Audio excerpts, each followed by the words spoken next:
All right. Ready to dive deep into some seriously mind-bending ideas. Oh, absolutely. Let's go.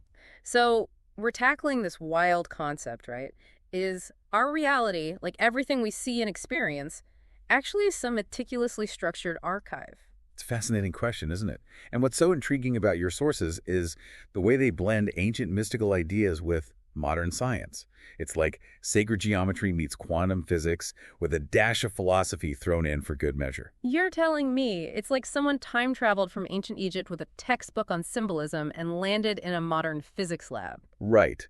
And one of the central concepts that keeps popping up is Metatron's cube.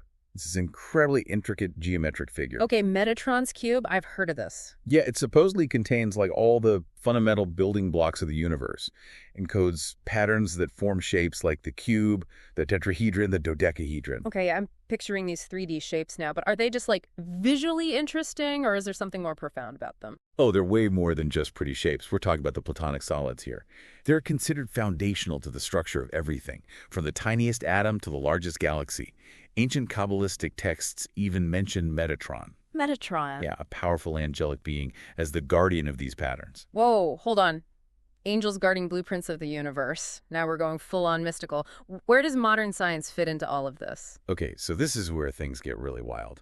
String theory, which is, well, super complex physics stuff, suggests that the universe's most fundamental particles vibrate in patterns. Okay. And guess what?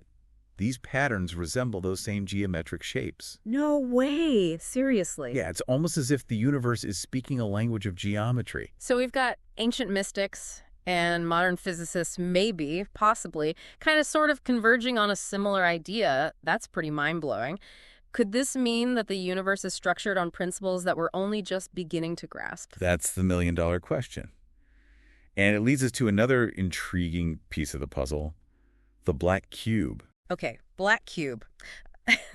I gotta admit, my brain goes straight to sci-fi movie territory here. Like a powerful energy source. Yeah. A secret vault of ancient knowledge. It's funny you say that because the symbolism of the black cube is definitely potent. It pops up across various cultures and even natural phenomena. Really? Give me some examples. We're talking everything from the Kaaba in Mecca to that crazy hexagonal storm on Saturn.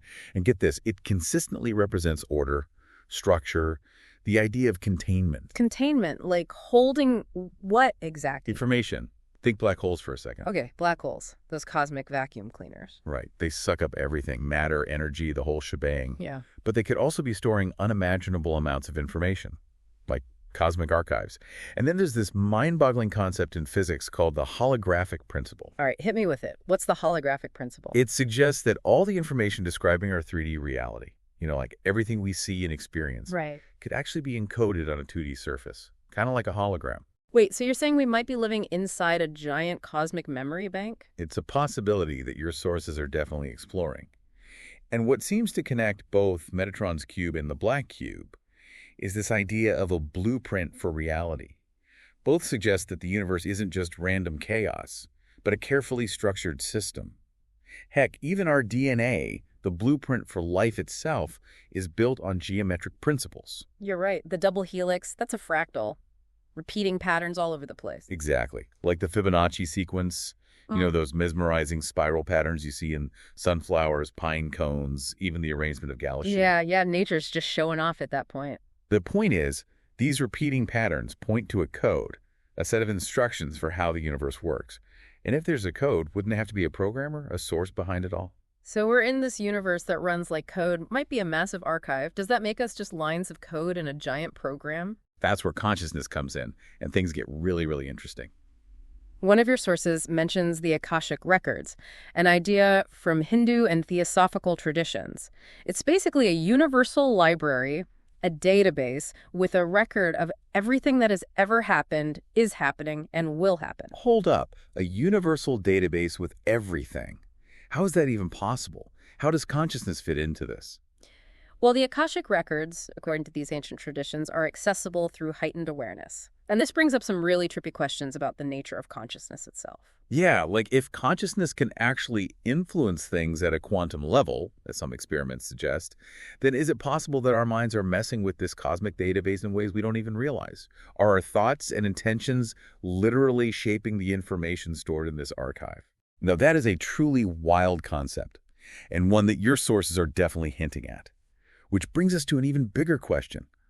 Are we just passive recipients of the information in this archive?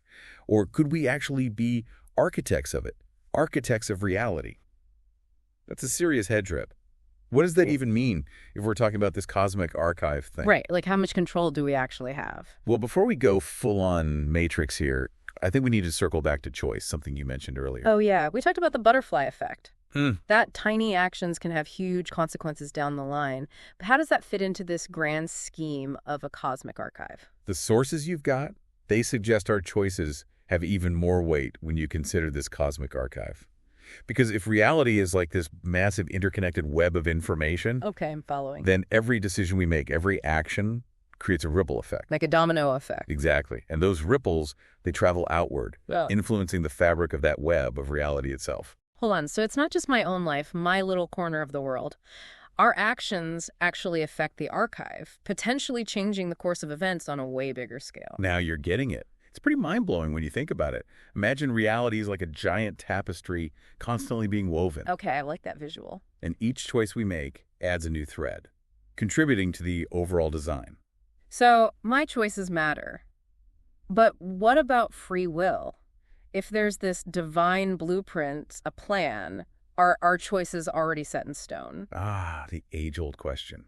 Your sources don't really give a straight answer, but they do emphasize the interconnectedness of everything. Right, okay. So even if there's a plan, our choices still matter because they add to the tapestry, the big picture. But how does that play out practically? Does this archive, respond to us, like a feedback loop? Here's where things get extra interesting. Because your sources, they suggest the archive isn't static, fixed. It's dynamic, evolving, constantly growing, and responding to the information it receives, including, you guessed it, the information from our choices. Whoa, so it's not just us feeding info into it, it's feeding back to us too. Like a two-way street, a cosmic dance between us and this ocean of information. That's incredible. But it also makes me wonder, if it's constantly changing, where is it heading? Is there a final destination, a goal? That's the million-dollar question, right? Yeah. The one that's kept philosophers and spiritual seekers busy for centuries. No easy answers, but your sources offer some clues, some possibilities. Okay, lay 'em on me. What are we talking about here? Well, one big theme that keeps popping up is unity. This idea of everything converging toward greater wholeness, interconnectedness. Like the archive itself wants to reach a state of perfect harmony. So it's not just about individual enlightenment or some utopia on Earth. It's about a cosmic shift toward unity, like everything coming together. Exactly. And your sources highlight the present moment. They're saying, make choices now that align with this vision of unity. So it's not about reaching some perfect endpoint in the future. It's about making those conscious choices right now, every day, to move toward that wholeness, that harmony. That's the idea. And this ties into something really fascinating that comes up a lot in your sources. Creativity. They're saying it's a way to actually participate in the evolution of the archives. Creativity. How does making art or music or whatever connect to this whole cosmic archive thing? Well, they suggest that when we create anything, art, music, inventions, discoveries, we're not just expressing ourselves.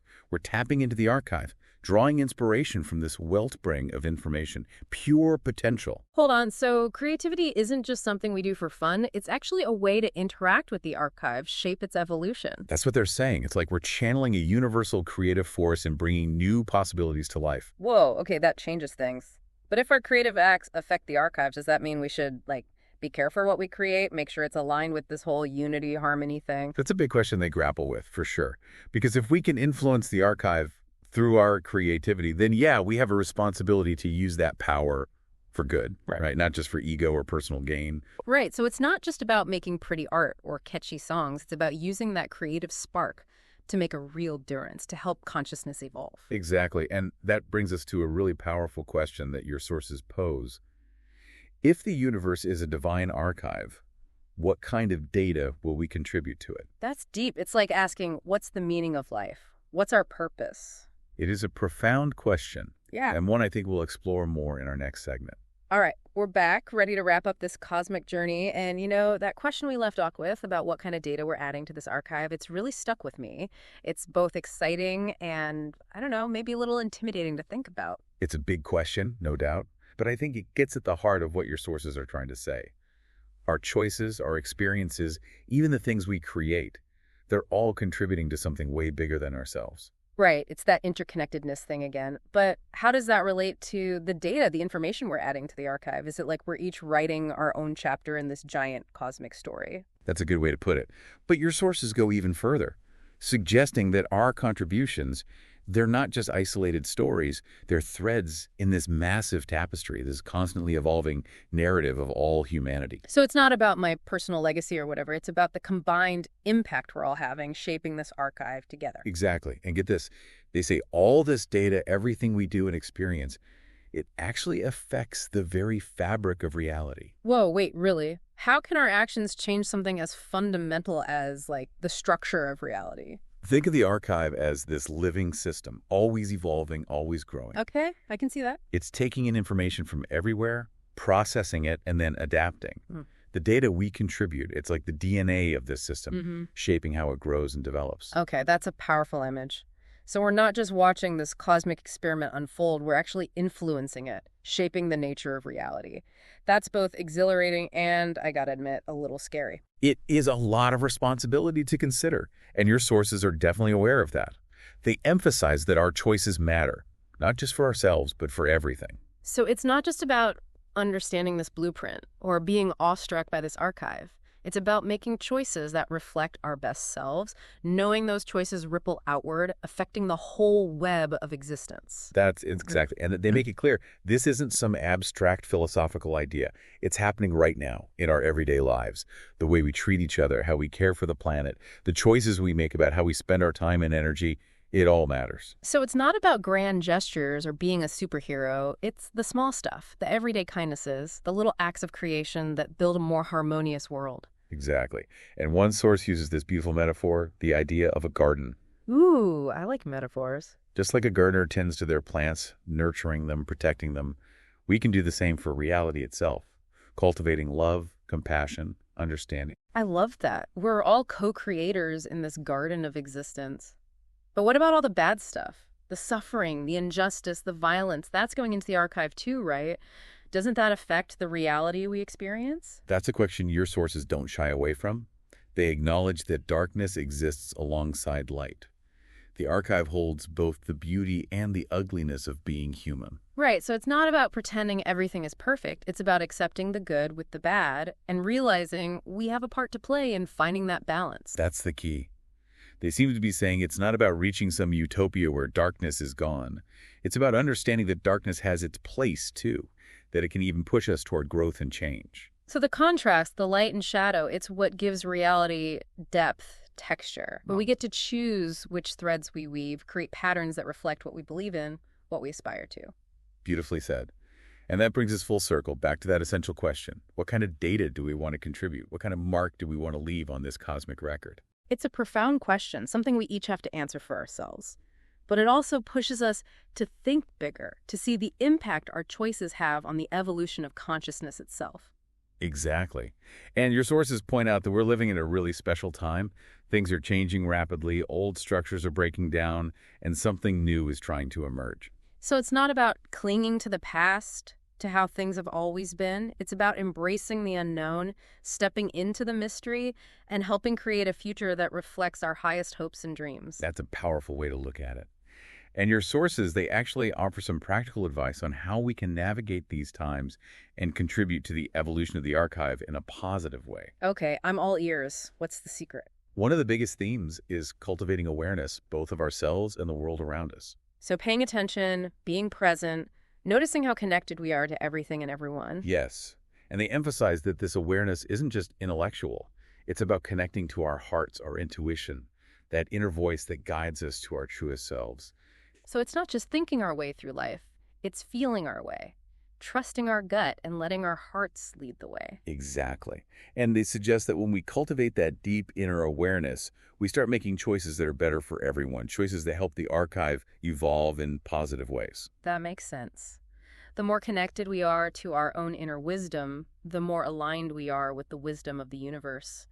And our actions start to reflect that. That's the beauty of it. And another thing they emphasize is the importance of embracing creativity, letting ourselves explore new ideas, express ourselves authentically, share our unique gifts with the world. So we're not just talking about making art, but bringing a creative spirit to everything we do. Our work, our relationships, how we interact with our community. That's it. They suggest that when we approach life with a sense of playfulness, curiosity, when we're not afraid to experiment and take risks, we tap into a powerful source of energy and inspiration. And that can fuel the evolution of the archive in amazing, unexpected ways. That's so inspiring. It really feels like we all have a part to play in this cosmic dance. Even the smallest things we do can create ripples that spread further than we can imagine. I completely agree, and I think it's a wonderful message to carry with us. The idea that we're all co-creators in this grand symphony of existence. Our choices, our actions, our very being, it's all contributing to something truly magnificent and awe-inspiring. This has been an amazing journey. I'm walking away with a whole new perspective on reality and my place in it. Thanks for being such an awesome guide through all these mind-blowing concepts. It's been a pleasure. And to everyone listening, I encourage you to keep exploring these ideas, keep asking questions, keep creating. The story of the universe is still being written, and we're all part of it. So until next time, keep diving deep. And remember, even the smallest ripple can create a wave.